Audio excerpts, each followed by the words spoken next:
cool, so we got that recording going. All right, so thank you for coming out. Tonight's going to be focused on time series forecasting, but first let's talk a little bit about what time series forecasting is. Probably the easiest way to show that is just by looking at a plot, really. So we see this. Imagine that your x-axis down here is the time, or say like a date, or something like that. Like this could be 2, so February, you get into April, so on and so forth. Months, days, hours, minutes, seconds, basically some time interval, right? And your y-axis is going to be some value that you want to predict over time. So in this case, we might be looking at the demand for a product over time, or something like that. Right, so it's pretty much just a simple line chart that shows you the trend of something over time. And time series forecasting basically lets us look at future dates and predict out how much we expect of the metric to occur at that time, right?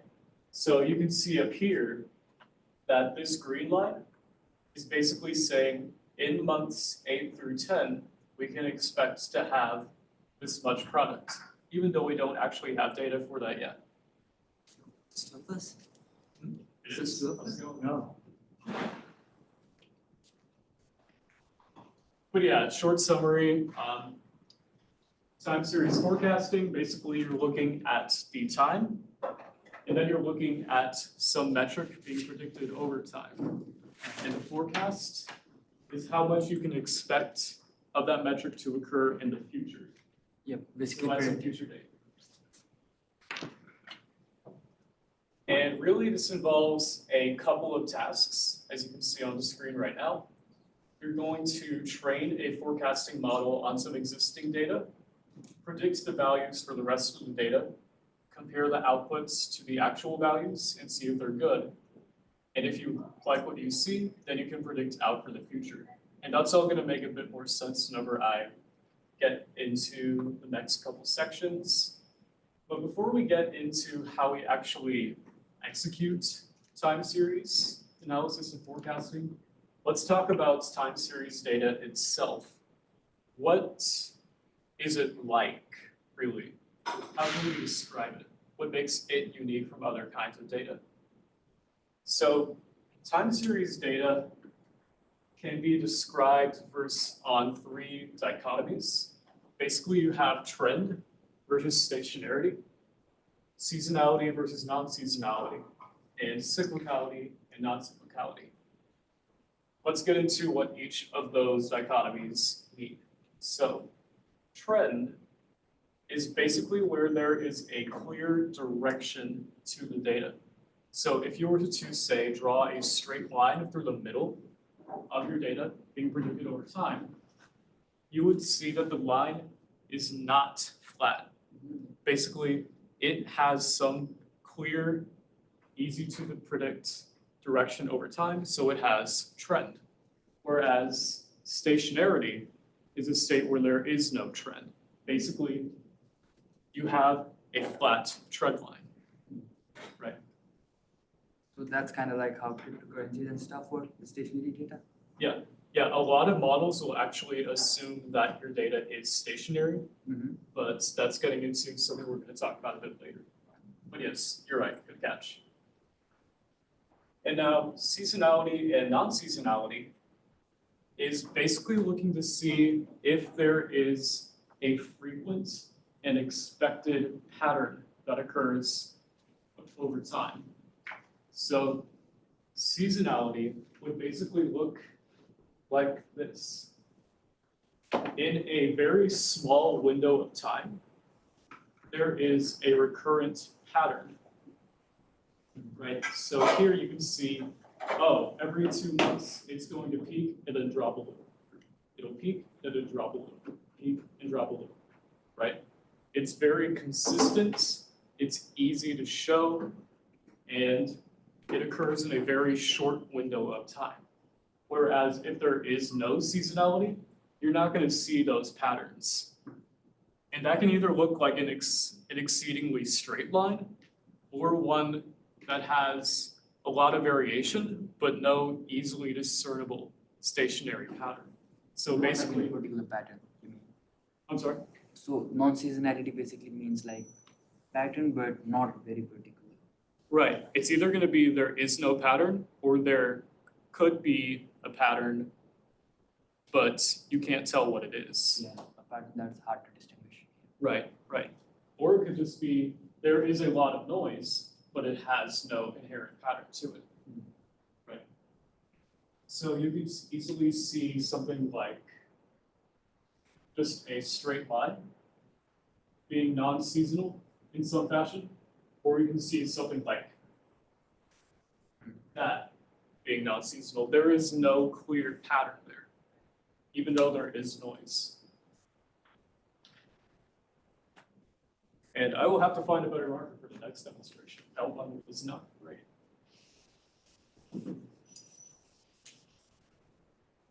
Right. And the last dichotomy we want to get into is cyclicality and non-cyclicality.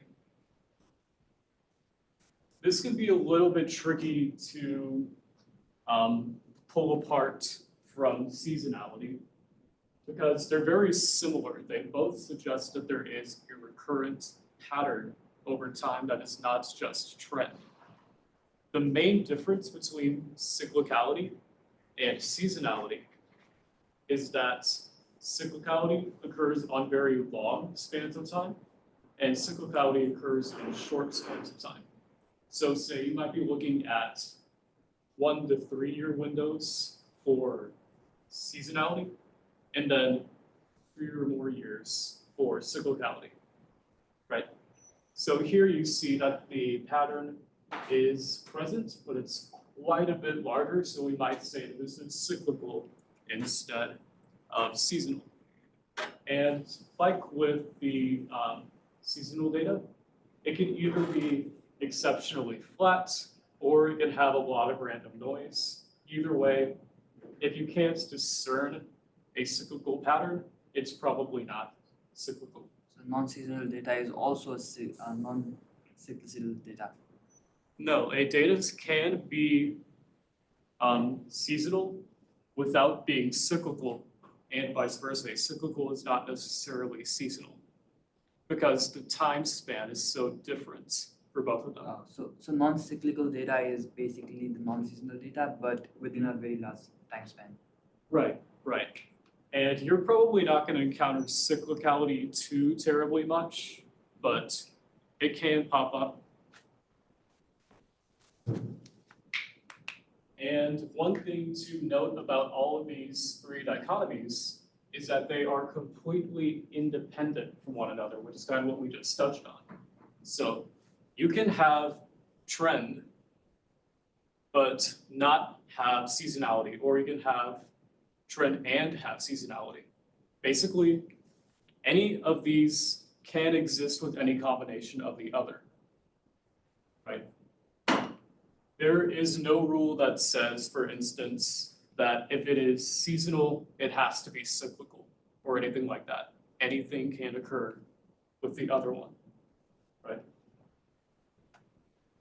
So we know these patterns, and the reason why we think about them is because if we understand the patterns well, we can choose the right model for our data set whenever we're forecasting. It also can help in some situations where you need to understand those patterns well. Say like, oh, well, I have a store, I need to know how much demand I'm gonna have at this certain month. If you see that it has a cyclical pattern at that month, you know going into the future, I probably need to make more or less of the product at this given time, right? Yeah. Stuff like that. But really, it is most important, at least in a business perspective, to know this in order to know which model to apply. And the reason, basically, we can learn these patterns better in our data set by using something called time series decomposition. How's it going, man? And time series decomposition is basically going to let us do two things. One, it's going to isolate each of those dichotomies we talked about and plot them in their own graph, which will basically let us see those patterns more easily. And it will tell us if our data is additive or multiplicative. And that doesn't make sense right now, but we'll get into it. Just know that those are the two main things that we will learn from this. And by the way, this code is going to be available on our website. It's not up there yet, but it will be up there by tomorrow morning. I will share the URL for that. Well, now, why not? Let's do it now. Let's see if this marker works.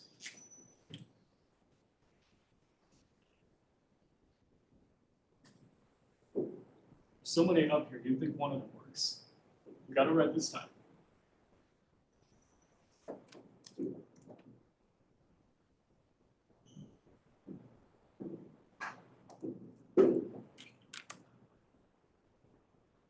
At the top of that A, there we go. Right, TXST.data.club.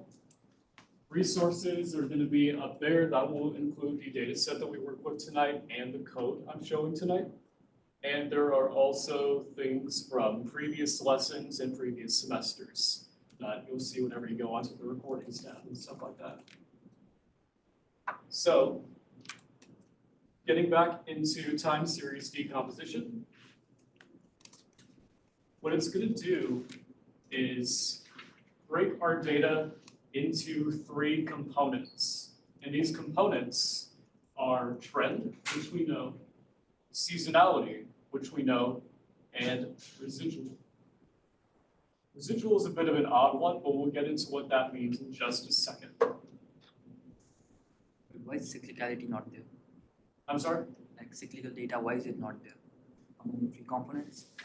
Like you said, there are three components, right? The trend, the seasonality, and the residual.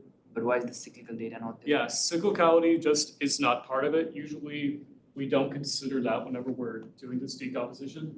I'm sure that there are decomposition methods that look at that, but these two, the most basic, the most common, don't.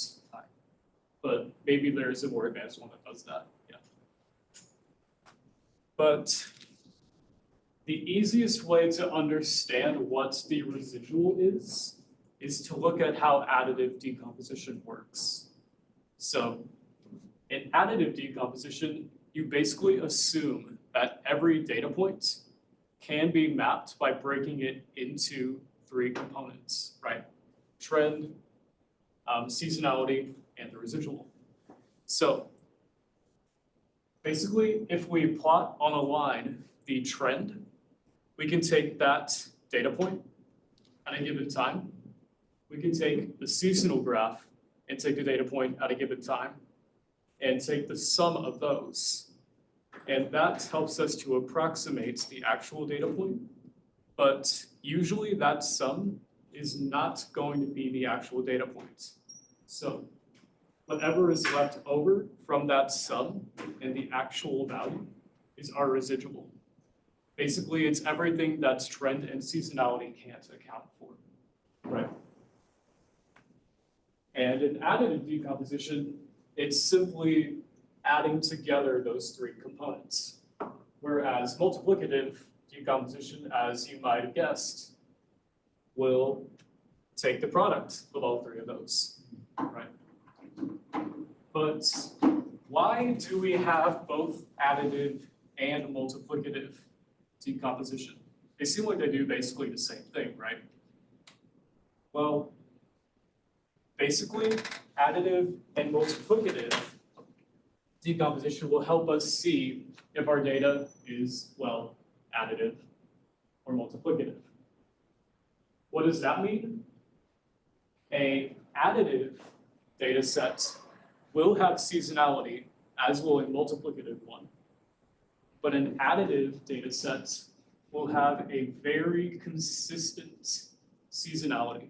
It does not grow over time, it does not change over time, or at least if it does change over time, it's not predictable in any way. Whereas in multiplicative seasonality, the range of the seasonality will expand over time. So that's exponential, that's linear. I'm sorry? So multiplicative is like the, whatever the difference is like exponential, the other one is linear. Yes, yes. Yeah, this is basically exponential, this is completely linear, you're right. Yeah. And in this case, this does happen to be a linear line and a linear line, but this could easily be an exponential top or something like that. Important thing to note is that in multiplicative, the seasonality range will grow over time. So in the And practical I mean, field, this like, is a perfect scenario. All of these have been perfect scenarios. It's rarely this easy to see it. But for conceptual purposes, there we go. so like in a practical field, we're more likely to like come across multiplicative seasonality. Yeah, so multiplicative does show up. More often than I not. don't know that I'd be able to point to an exact problem because I don't deal with time series data that much, but it does show up. It does. Going forward.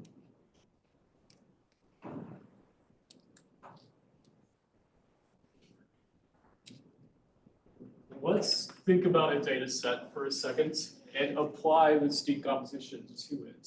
So this time series is basically showing a product's demand of a given product over time.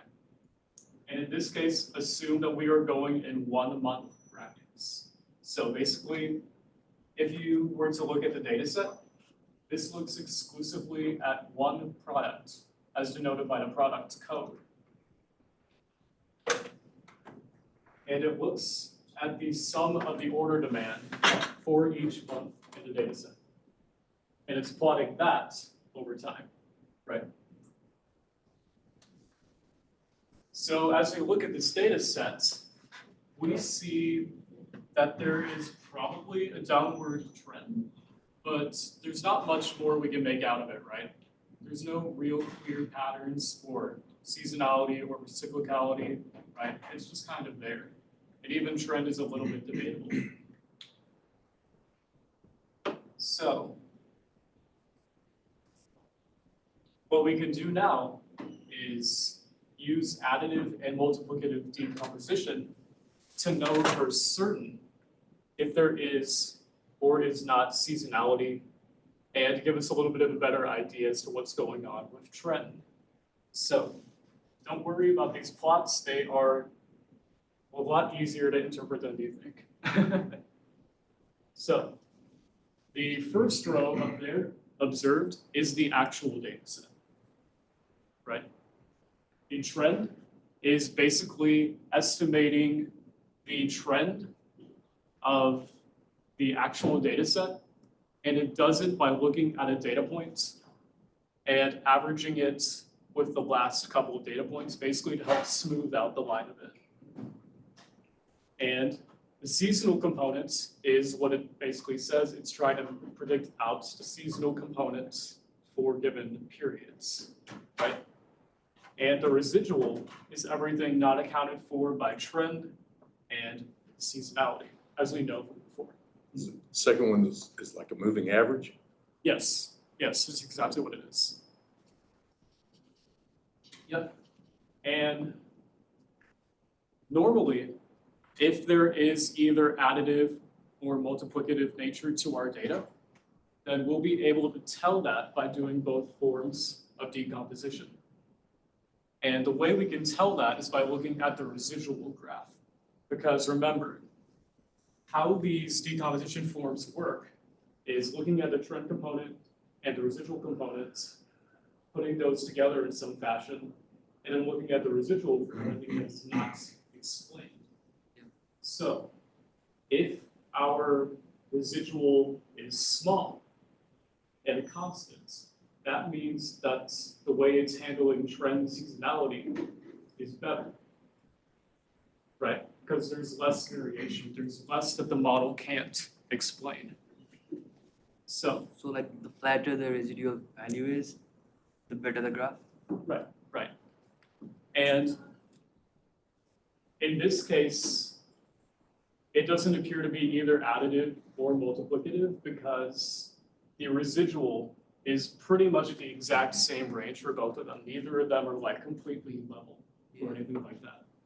But say for instance that we had a data set that was more obviously additive. In that case, our residual range would be significantly smaller than in the multiplicative one.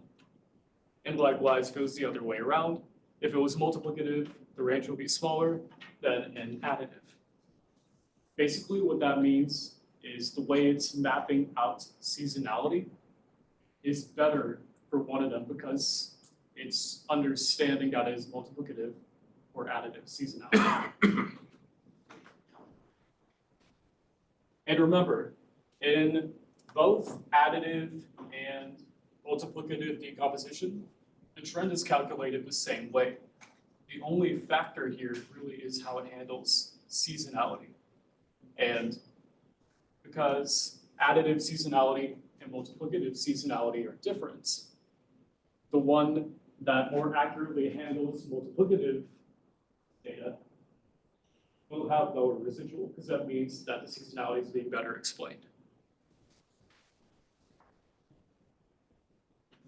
So what can we do with all of this information? Well,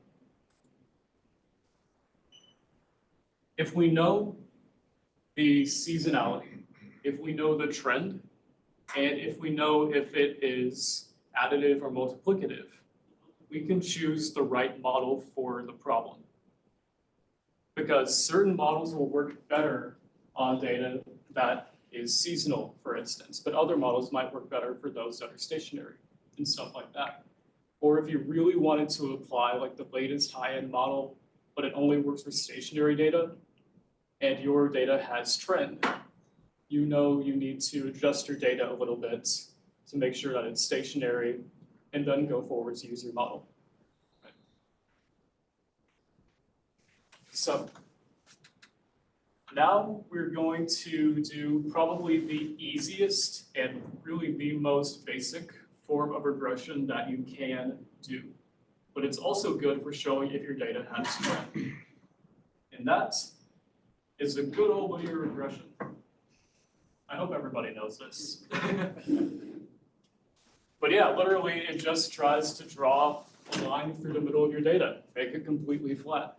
If it has trend, it will not be flat. Here, it's going downward, negative trend. At least in theory, there are more advanced tests you can do to test for stationarity.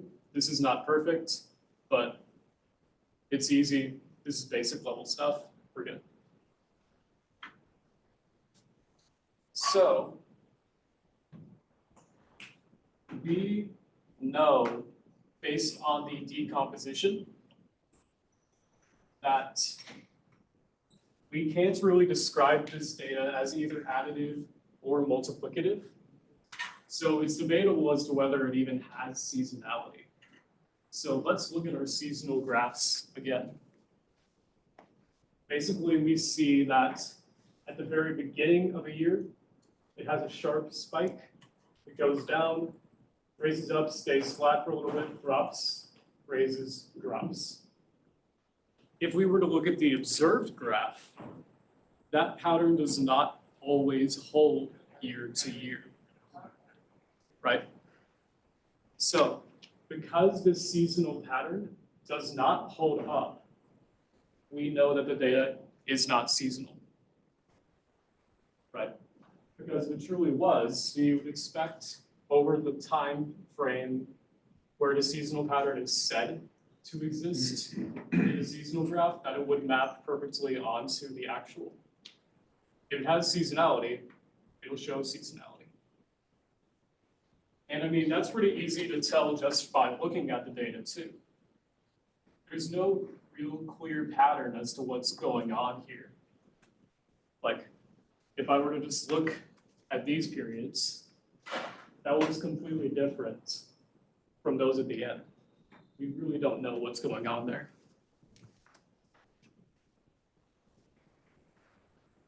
So now that we know a bit more about our data, we know it has trend in that it is not seasonal, so we can say non-seasonality, right? Now we need to select a model that can work off of those two factors, right? So a good candidate for this model is an auto-regressive or AR model. And an auto-regressive model will basically do this. Say that we have a data point right here along our time frame. So in order to predict what this value is going to be, it's going to look at the last couple of steps. This is called our lag, and it's going to look at all of those lagged values at once. One thing we can change in the model to make sure that it works better is to change the lag value. Because remember, the lag is basically just, in this case, 1, 2, 3, 4, because it's looking 4 steps behind. But it might be the case that looking just 3 steps behind would make the model perform more accurately. Or you can increase it to 5, or something like that, right? And auto-regression is used in most modern time series forecasting models, but there are more advanced implementations. There are ones that can account for seasonality.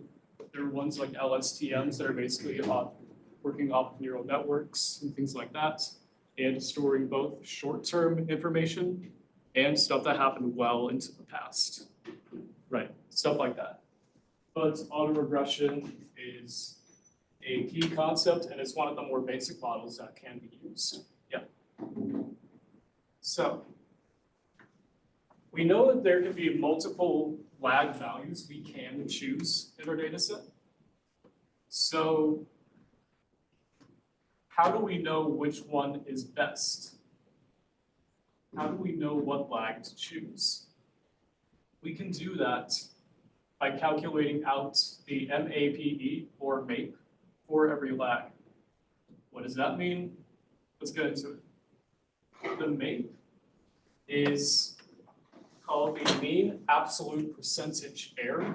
And probably the easiest way to think about that is say that we are looking at every data point and every prediction for that data point and calculating out the percent difference between those values, and then taking the absolute value of it, and then taking the sum of those absolute values across the entire data set.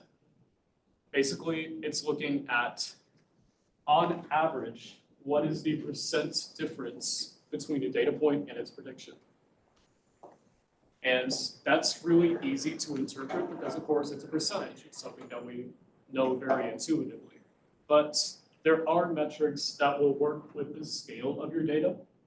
Like say, oh, on average, we are off by about $200 versus we are off by 5% on average, stuff like that. And that can make things a little bit more difficult if you're working off of the actual units, unless you know your data set really well. But there are pros and cons to both.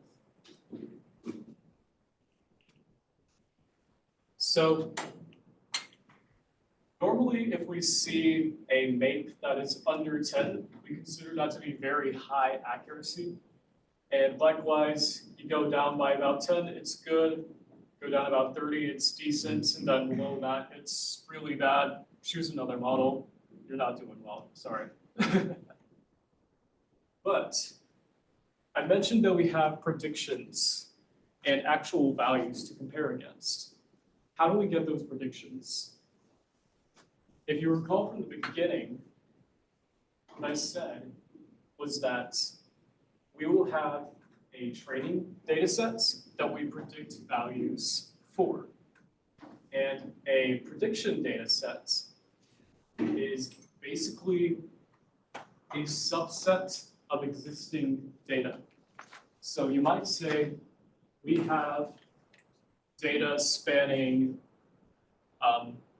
let's say 5 years, right? And for each of those, we have day information and stuff like that. To know how well our model is going to do, we can split our data, say right about here, have the model learn the pattern from these years, and then generate some predictions for the last year, called the test, and then compare those values. So basically what we're doing is this. We are having the model learn on some data, predict values for data that it has never seen before, and then compare what it puts out to the actual value to see if they are similar, right? If they are really close together, that means that the model performs well on data that it has not seen. And so we can probably use it to go into the future. It means it has a reliable output. Yeah. Whereas if we were to just train it on the entire data set and then predict into the future, we have no idea how well it's actually doing, right? You might say, oh, it seems to have learned it well, but we have nothing to compare against. We don't know if it's good. Can you go back to the testing phase? What's that? The testing phase? The testing phase. Oh, the testing phase? Yeah. So basically, think about it like this. We have the model trained for years 1, 2, 3, 4, and 5. We have data points for every day in those 4 years. The model can look at the dates versus the value to predict and learn the pattern, right? And using that, if you were to feed it any further data point, it would be able to predict the value for that time. But if we have the test data sets, this is basically data that we know the actual value for, but that we don't want our model to learn from. Because what we can do is say, train the model, predicts the value for the data it has not seen, and then compare the actual value in the test sets to the value that it predicted. Because remember, going into the future, you will never be making forecasts for data that we already have values for, right? That would make no sense. Why would we try to predict the demand in the past or at the exact moment? We know what that is. We have no use for that. That We would would be predict testing. it into the future. So like if we are making predictions based on data that we already have, that would be testing. What's that? That would be called, like that would be testing the data. Yeah. Yeah, there would basically be no purpose to it. It would be less accurate than the actual data, obviously, necessarily. Facts. So we know that we always want our model to predict values for data it has not seen. So what we can do is, yes, have it predict for test, which it has not seen. You fulfilled that constraint. Great. Now, if we predict the values for test, then yes, you're still forecasting for data it has not seen, but now you have values to compare against. And if you compare those values, you can see if the model is doing its job well. If the prediction is close to the actual value, then it's good. You can trust the model to predict into the future now. Basically, that test set is just there for validation, to see if our model will do well in the future forecasts. Now, in this case, I went with a lag of 6 because whenever I showed the MAPE of each lag whenever I generated values for the test set, we see that it clearly has the lowest MAPE, indicating that, hey, on average, you're only about 13, less than 14% off, right? Which is, okay, cool, we can go with that going forward, right? So now if we take that lag of 6, I can also generate this graph, which is just showing, hey, we trained the model on the training set using a lag of 6, and this is what the model forecasted for that test set, and here's the actual test set values. So like, why did we choose the value of 6, by the way? I'm sorry? Why did you choose the MAP value of 6, like MAP value of 6? Yeah, so lag. So we chose the lag 6 because whenever I tested it, it had the lowest MAPE, all right. indicating that the average percent error was lower than in any of the other lags tested. It is possible that working off of further lags would have worked, But but I just set the cutoff at 12. Yeah.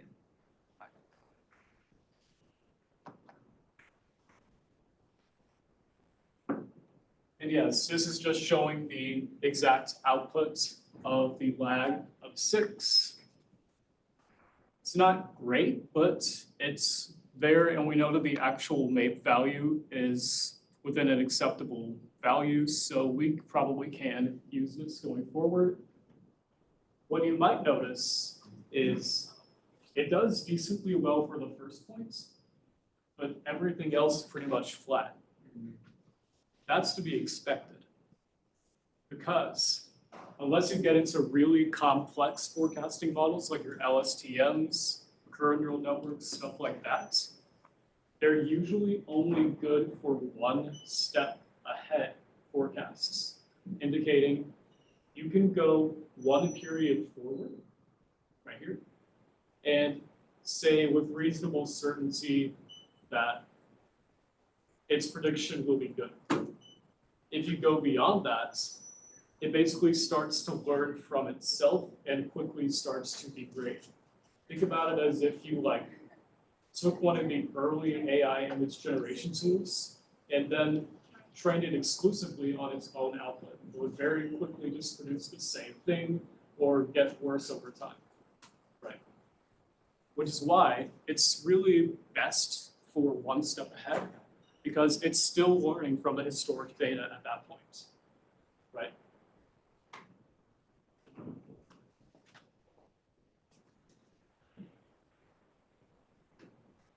And now what we can do is predict out however far we want. As we know, one step ahead is usually the best. And in this case, yeah, that looks somewhat reasonable, given that this is the end of our data set. It's predicting the next value is going to be up here. That seems reasonable enough, but again, everything just kind of flattens out at the end. It's not great, right? But that just goes to show you that these models are fairly easy to implement, for one. And of course, you always need to know what's going on in your data set before you choose a model, because it can have quite large effects. There are models that work only off trend. There are models that can only work with stationary data and a bunch of other things like that, right? They have their own dependencies. But if we know our data set well, if we do our decomposition and take our time, then we can better the chances of choosing an acceptable model and treating our data the way it needs to be to produce a good forecast. And while I did not show the code for this during this presentation, if you go into the file and hit those dropdowns, you'll be able to see each of those code blocks, right? So let's get into some of those now.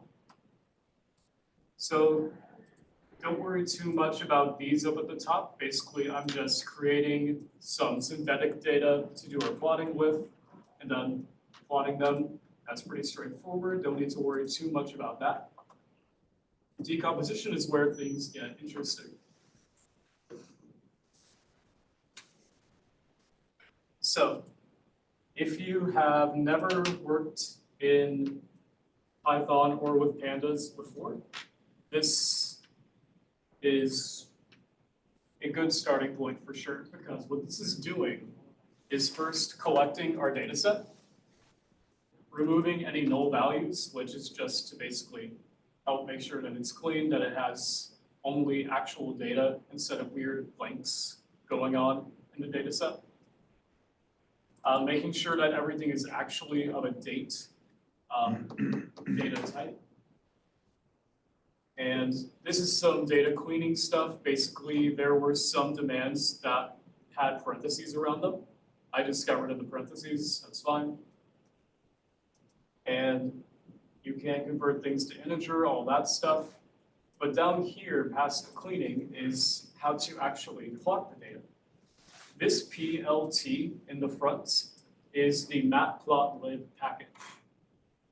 And I probably have the import somewhere up here. Yes. So import matplotlib pyplot as PLT. And that first line, import pandas, that is used to read data into Python, right? You can use it to import CSVs, JSONs, Excel files, et cetera, et cetera. Basically, if it has data, it can read it. You can also use it to do some math within the data itself, say add a new column that's the sum of two other ones and stuff like that. Basically, it makes it really easy to manipulate your data in Python and to get it into Python in the first place. And those are the probably two most essential packages in Python. But of course, there are other ones that you could be using, at least in terms of like data analysis, data science. Those are the two most important. But if you get into time series decomposition, the code is a bit more complex.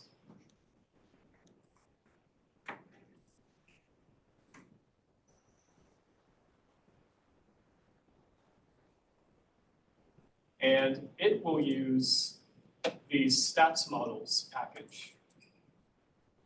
Stats models is a pretty commonly used package for your basic run-of-the-mill forecasting models and also for statistical tests. So if you need to have a linear regression done and to produce your p-values and all these other different things that show you how good the model is performing, stats models will be able to produce that for you.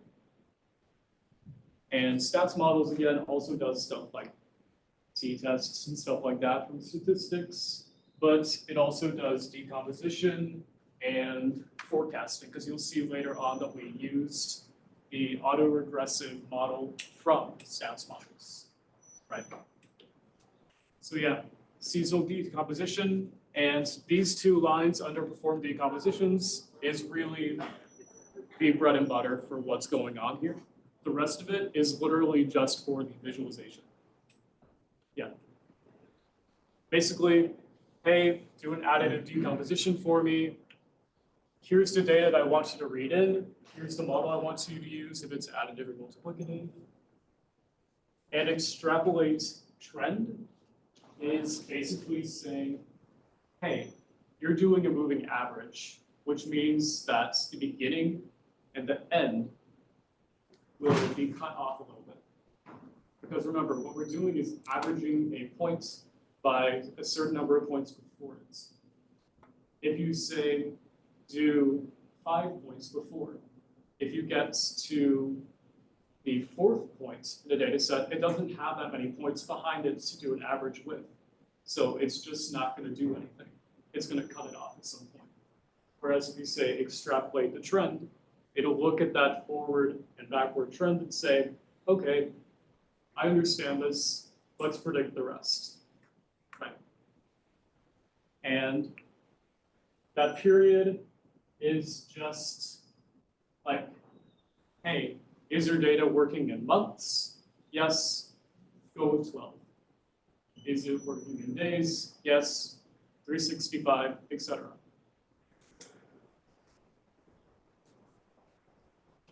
And the rest of this is pretty much just saying, hey, make me a plot with 2 columns, label it appropriately, all that stuff. And for the actual implementation, you can sometimes use sklearn for these forecasts. Usually you don't. Usually you go with one of your neural network packages or stats models, but there are ways to incorporate sklearn into that. And for those who don't know, sklearn is basically the way for accessing machine learning models in Python. Now there are some models that you can't get through sklearn, but sklearn has a pretty good number of them.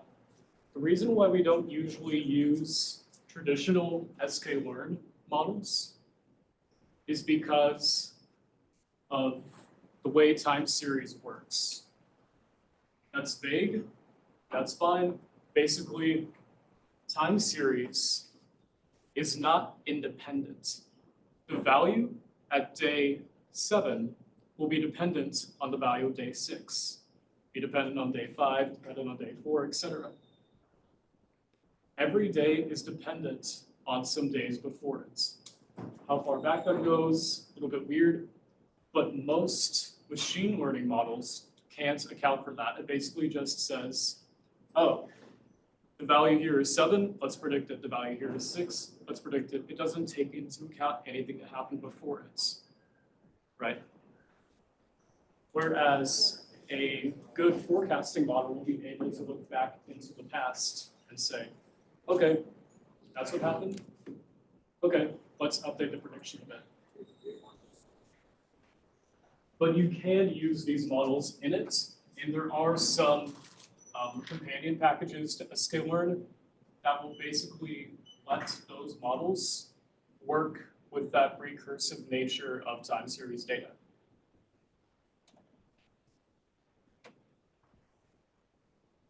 And the MAPE per lag. Oh, this is going to throw an error because I don't have my data set in here. I accidentally hit execute. That's fine. Oh, well. There we go. Yeah. So here we get our metric MAPE from the sklearn package. Here we're importing our model. Auto-reg is the auto-regressive model. We are splitting our data set. In this case, I looked at everything but the last 11 months of the training set. And for the testing set, I got the remaining 11 months. And the range here is basically the number of lags I want to test. This will get every number between 1 to 13, so 1, 2, 3, 4, 5, 6, 7, 8, 9, 10, 11, 12. It will not include 13. It'll go to 1 before it. And then this right here is a for loop. And for those that don't know what a for loop is, basically it will look at every value in a set of values and then execute some command based on the value at a given point in that list. What does that look like? Here we have a model, auto-reg, that learns from the training data, and it has a given lag to it, right? So what this is going to do is execute a model for every lag in that list of 1 to 12. So it'll run one model with lag of 1, it'll run one model with lag of 2, one model with lag of 3, etc. It'll just iterate over that entire list. And what it's doing is training the model here with the specification of lag, generating some predictions. And then here, I'm saying I have a list up here called MAPE. Right? That doesn't have anything inside that. Right?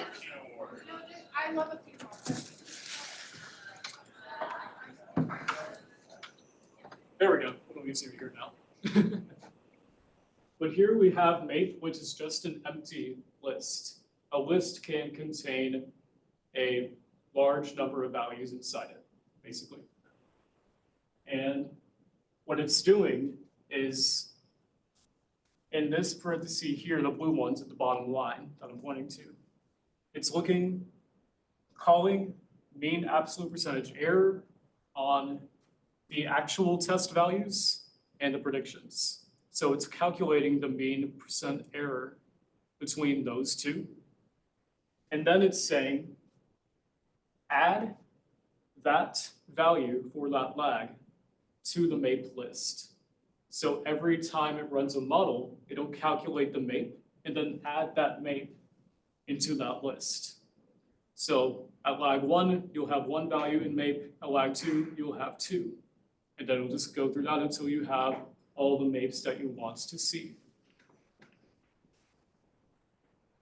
And that's easily shown by looking at the graph that we saw earlier, but this is obviously through a code error, just because I don't have my data set in here right now. I don't have all the variables named. That's fine. But yeah, we can use that to test several values, see how well our model is doing, and then choose the best one. Here, I'm actually having it, yes, fit, generate the mean percentage error again, and train and everything again. But here, let's look at this code a little bit closer now that we've seen it once before. We have the model. We're saying, look at the training set, use 6 lags, and that's just to make sure that it kind of accounts for things that happened before it. And now we're going to fit the data set, fit the model to the training data set. And we're storing all that into models so that we can call on it more easily later. Now we're going to use the model to predict for some range of values. And that range of values is going to start with the end value of the training data set. It's going to end at the length of the testing data set. And basically this is saying, hey, you have X number of rows in your training data set, right? Get me the last one. What number is that? If you have 12,000 rows, it'll get you row 12,000. Whereas this is going to look at the length of your training again, get that 12,000, and then it's going to look at the length of your test set. So if that one is, say, 5,000, then it'll get 5,000. And then you just subtract 1 from that, and that basically says, okay, model, you are going to predict everything between 12,000 and 7,000.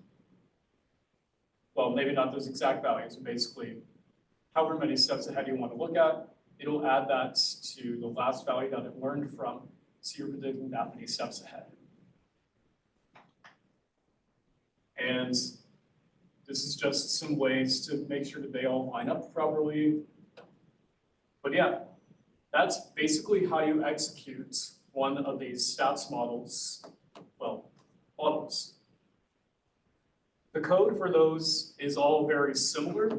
If you get into LSTMs and into more advanced models, the code is going to look quite a bit different and it will be a lot slower.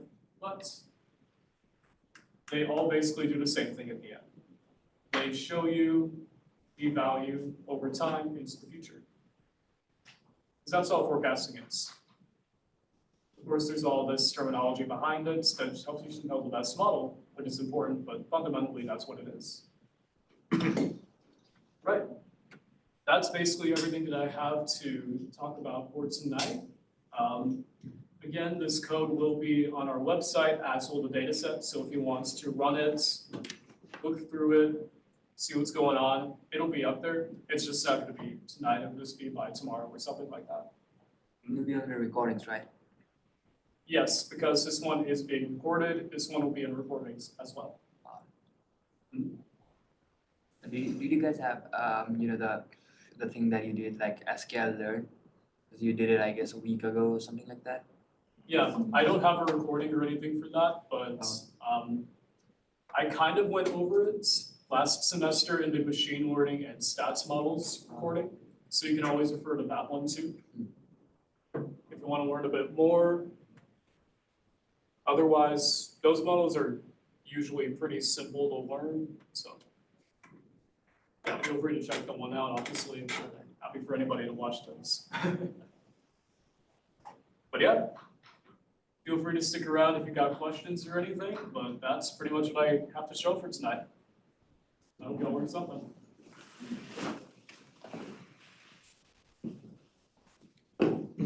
Max, did you go over the difference between the additive and the multiplicative? Yeah.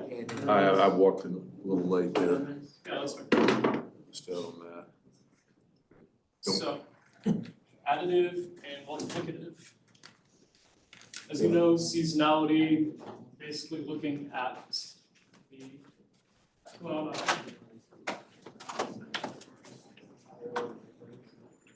on, man? Well, I was here for the data analytics club, but I know y'all just about to end the meeting, so. Our meeting is just ending, actually, Yeah, but exactly. feel free to stay around. I'll answer questions, talk about stuff, don't worry about that. I got time. But yeah, additive versus multiplicative.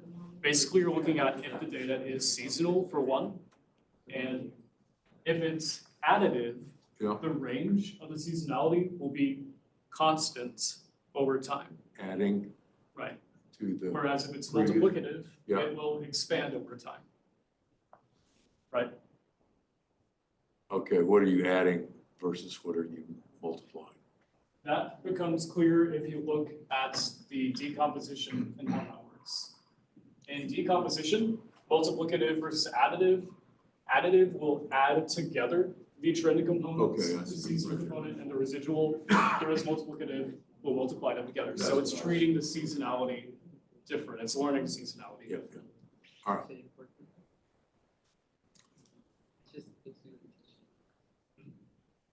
We still recording? I mean, that's fine. So it's the difference in like seasonal data points at different time intervals, basically. What's up? The difference that we like monitor during like additive and multiplicative data sets is basically the difference in seasonal data points at different time intervals. Is that it? Am I like getting it correct? Yeah, I think so, I think so. That works. But yeah, A lot of basically like Thanks. when one thing happens, how will it affect just 5 other things? So you have to decide let me like, get if rid this of one thing this happens, here. you have to just have your knowledge, like know this will make you go up, this will make you go down, this will make you go up, this will make you go up, down. So it gives you progressive. One scenario, like interest rates be cut, and then you